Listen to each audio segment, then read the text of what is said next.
जरा गौर से देखिए इन प्यारी प्यारी आंखों को, इस मासूम से चेहरे को, कैसे ये बड़े चौक के साथ इस अजीब से दिखने वाले व्यंजन को बड़े मज़े के साथ खा रही है। ये चाइनीज़ लोग कुछ भी खा लेते हैं, किसी को नहीं छोड़ते। छोड़िए, हम चाइनीज फूड के बारे में किसी और दिन चर्चा करेंगे।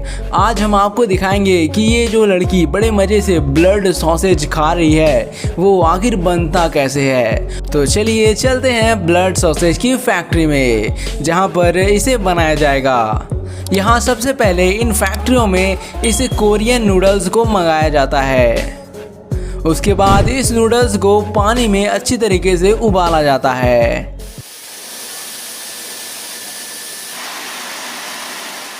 जैसा कि आपने जाना इस व्यंजन का नाम ब्लड सॉसेज है, तो उसमें खून तो रहेगा ही। तो चलिए चलते हैं फैक्ट्री की दूसरी तरफ, जहां पर बकरे को काट कर उसका खून निकालने का काम किया जा रहा है। माफ़ कीजिएगा, हम आपको बकरा कटते हुए और उसे खून निकलते हुए नहीं दिखा सकते। तो फाइनली उन बकरों में से उसका खून निकाला जा चुका है और उसका थक्का भी बन चुका है। तो अब उन उबले हुए नूडल्स को इस बड़े से मिक्सर ग्राइंडर में डाल देते हैं और उसमें सॉसेज स्पाइस को भी ऐड कर देते हैं और आखिर में उसमें खून डालकर उसे अच्छी तरीके से मिक्स करते रहते हैं।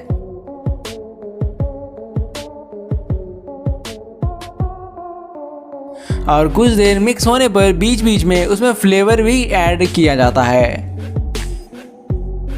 तो फाइनली अब ये मिक्सचर तैयार है। अब इसे ग्राइंडर से बाहर निकाल लिया जाता है।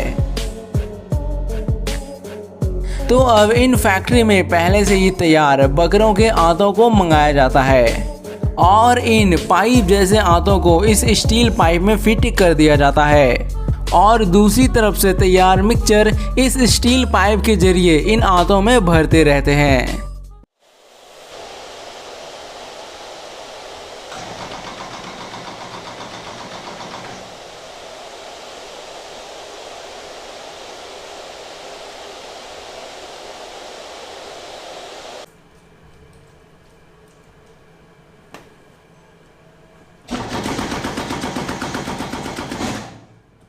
और इसके दोनों छोरों को बांध लिया जाता है ताकि मिक्सचर बाहर ना निकले।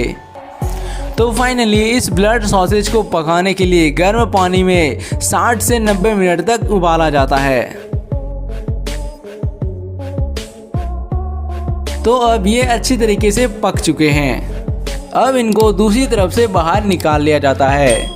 तो अब इन्हें पैकिंग के लिए आगे भेजा जाएगा, जिसके लिए इन सॉसेज के दोनों छोरों को काट दिया जाता है और उन्हें कुछ ऐसे गोल गोल लपेट लिया जाता है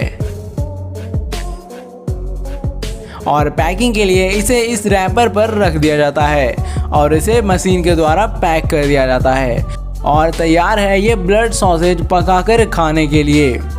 अब अगर आप जानना चाहते हैं कि फैक्ट्री में कुरकुरे कैसे बनती है तो इस वीडियो पर क्लिक करके ज़रूर देख लें।